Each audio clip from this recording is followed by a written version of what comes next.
umaga po mga kapatid ko sa amang Diyos na makapangyarihan sa lahat.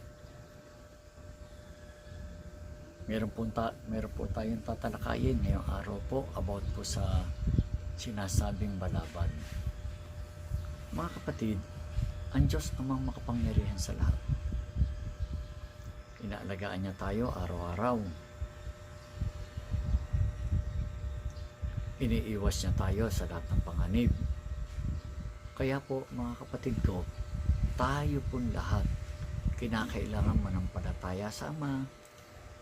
Manampalataya po tayo sa Ama, sumunod sa kanyang kalooban at gumawa ng kabutihan. Maging tapat po tayo sa Ama, lalo-lalo na sa ating sarili, no? Sa ating sarili po, no? Sa ating kapwa. Maging tapat po tayo. Mga kapatid, meron po tayong tatalakayin ngayong araw na ito about po sa pagpoproteksyon po sa atin ng Ama. Binabalot po tayo ng kapangyarihan ng kanyang pong tinatawag na balabal. Kaya po tayo binabalot ng Ama para po maiiwas tayo, hindi po tayo sakupin ng mga masasamang espiritu.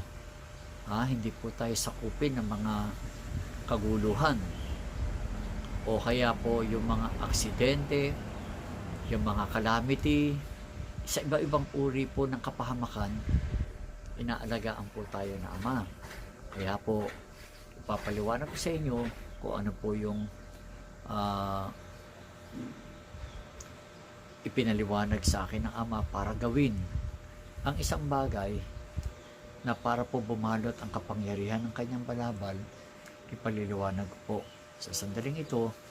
Ito po yun mga kapatid, na yung tinatawag na yung pendant na ito ay isang napakahiwagang pendant para po sa iba-ibang uri po ng kapahamakan. Panoorin niyo po. Ito po, tuloy natin. Ito po yun mga kapatid. Ito po mga kapatid ang tinatawag nga po na balabal po, para po malaman nyo kung ano po yung bakit po balabal ang tinawag dyan. Ang Diyos Ama po ay mayroong balabal. Ang balabal po ng Diyos Ama ay espiritual. Kalakasan po ito ng kanyang banal na espiritu na nagbibigay ng kalakasan sa lahat po ng iba-ibang uri ng kalagayan o iba-ibang uri po ng mga tinatawag na nilikha niyang banal.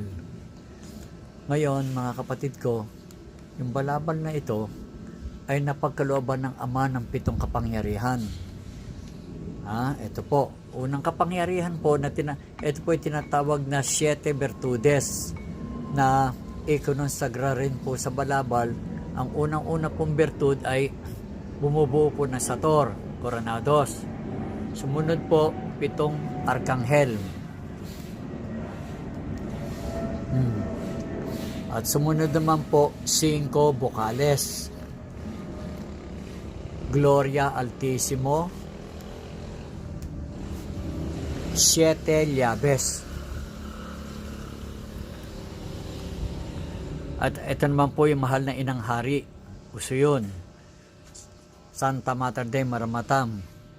At ang Impinito de Dios. Mga kapatid ko, yung 7 kalakasan po yan na tinatawag na 7 virtudes ay naikonsagra din po sa tinatawag na balabal. Ayan po ang balabal Ngayon mga kapatid, naikonsagra din ang mga kalakasan ng mga kalakasan na ipinagkaloob ng Ama sa mga medalyon na yan. Lahat po yan na nasa medalyon na yan na nakapaloob na rin po sa tinatawag na balabal. Kaya yung balabal po na tinatawag na balabal ng Amang Diyos na makapangyarihan sa lahat, napakalakas po ng kapangyarihang ito.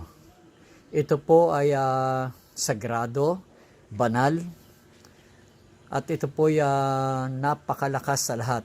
Marami po. Maiiwas po kayo sa lahat ng uri po ng kapahamakan ng kamatayan. Kaya mga kapatid,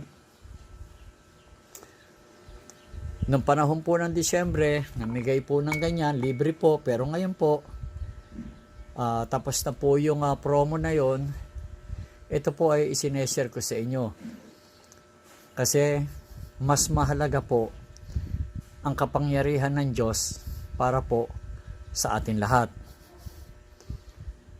Marami po nagpapahalaga sa salapi, pero ang spiritual power po na Ama wala sa kanila. Unahin po natin yung pananampalataya sa Diyos. Pananampalataya, sunod po yung mga kasangkapan na isineshare ng Ama sa atin lahat para magamit natin itong pananggalang laban po sa mga sakuna, kapahamakan ng buhay, makaiwas po tayo sa iba-ibang uri po ng sakit o kamatayan. Mapagpalang umaga po mga kapatid. Yan po ang paliwanag ko about po sa tinatawag na balabal. Magandang umaga po. Mahal na mahal ko po kayong lahat. Para po sa inyo to mga kapatid ko. Salamat po Ama sa pagpapala na kaloob niyo po sa amin.